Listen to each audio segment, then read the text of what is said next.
This video offers a high-level analysis of the first round of the debate held on December 20th, 2025, between Mr. Javed Akhtar and Mufti Shamail Nadwi.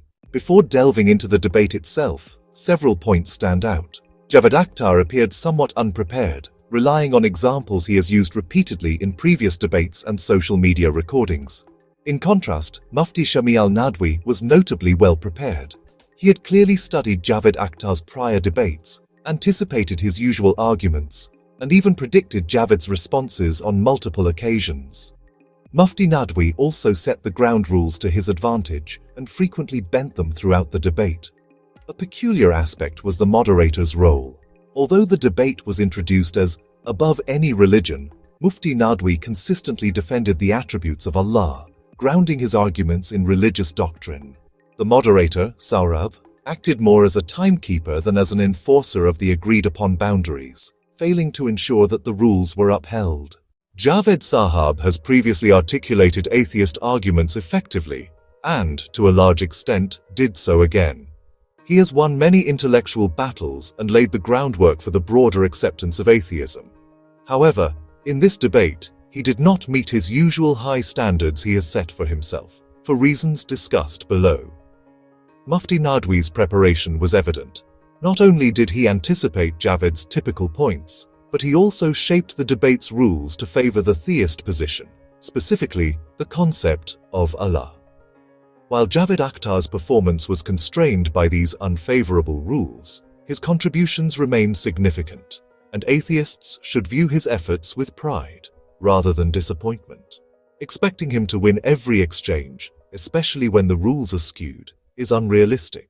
Credit must be given to Mufti Nadwi for being better prepared than most clerics in such formats, both in argumentation and in ensuring the rules favored his position.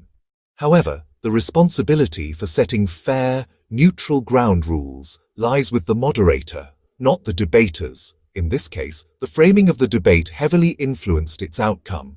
Although Saurabh claimed the discussion would be above all religions, Mufti Nadwi persistently defended Allah's attributes, shifting the conversation from "Does God exist?" to "Let us protect the Islamic concept of God."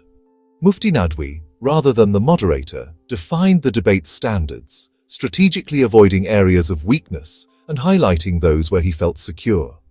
This approach disarmed the atheist and protected the theist, making the debate more controversial by introducing ambiguities that could be exploited if needed. Here, it should be noted that Mufti Sahab, not the moderator, defined the standards of the debate. In doing so, he quietly fenced off the areas where his position is weak and highlighted the areas where he could play safe. The result? A frame that disarmed the atheist and protected the theist. He covered following areas: 1. Disarm the opponent by excluding science. 2. Cover own weak points by excluding revelations. And 3rd, try to make the debate more controversial by adding few ambiguities which can be used if needed. By saying that observation will be excluded and logic will be only criteria in the debate. Rule 1. Science will not be considered. Excluding science from the debate is akin to asking a surgeon to discuss disease without referencing medical tests or anatomy. For centuries, religion and political power reinforced each other, and only with the rise of science did thinkers like Ibn Sina, Galileo, and Spinoza challenge religious dogma. Declaring science off limits is an attempt to revert to a time when scripture and state were unquestionable. While Mufti Nadwi correctly noted that science cannot empirically prove or disprove a supernatural God, science can provide evidence against specific claims about a God who intervenes in nature. By insisting on a supernatural God, Mufti Nadwi relied on a concept beyond observation, while denying his opponent the strongest tools to challenge that claim. If science is banned, the debate seeks not truth, but a safe space for beliefs. Rule 2. Revelation will not be considered. This rule initially appears to favor atheists by excluding scripture, but it actually shields the theist from defending the most vulnerable part of their belief system, the texts that define God. Without revelation, the attributes of God, all-merciful, all-knowing, etc., lack foundation, as they originate from Scripture.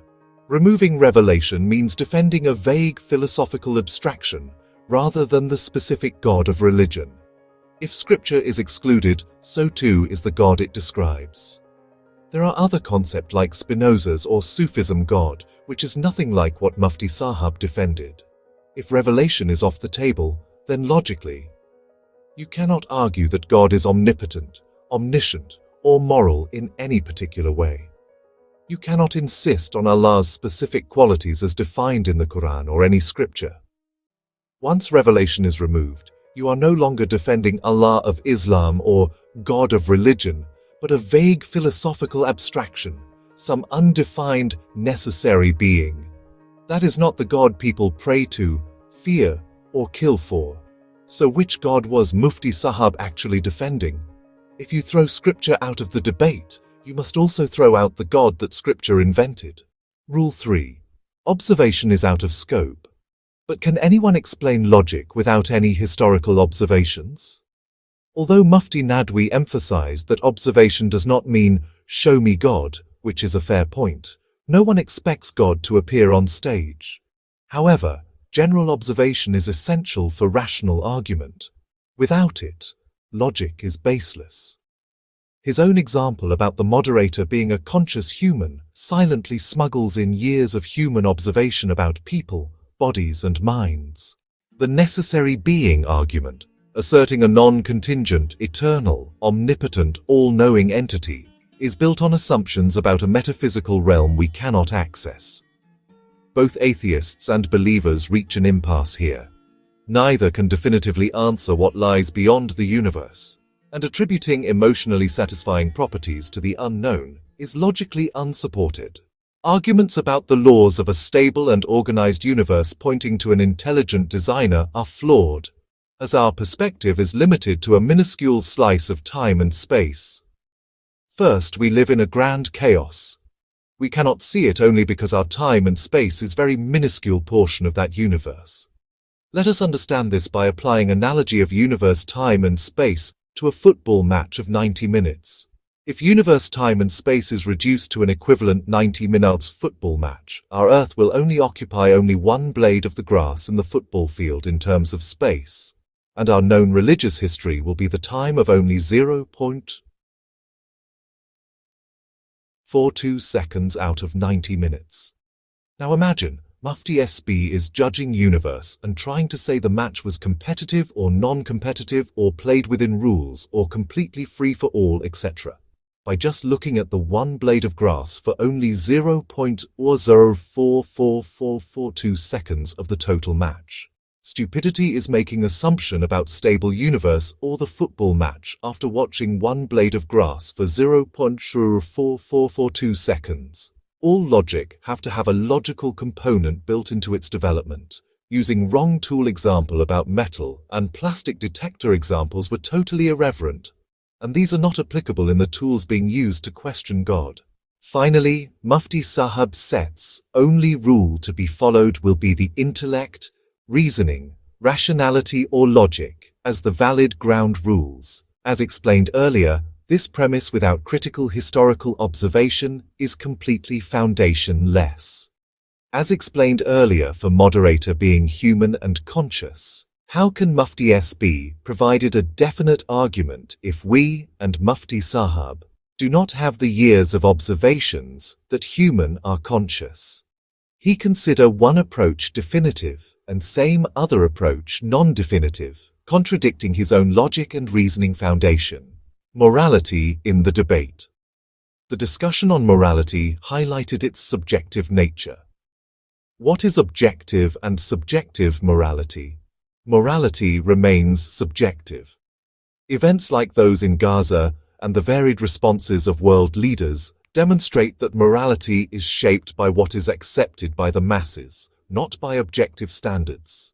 In war, killing becomes justified as self-defense, and similar justifications are made in the animal kingdom. Morality, therefore, remains subjective. Final reflections.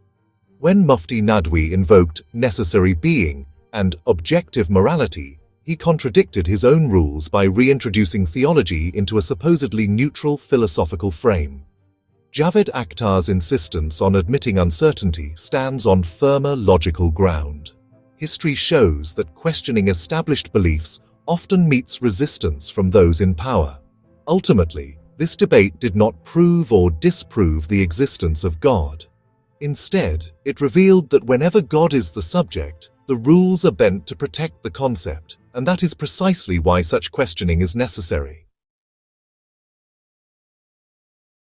Please subscribe and provide comments. Now my book, Objective Analysis of God, Questioning God with Different Approach. In the beginning, a divine creator shaped the cosmos from the void, but from humanity's sacred texts, another power arose, challenging this solitary reign. A celestial standoff for creation began.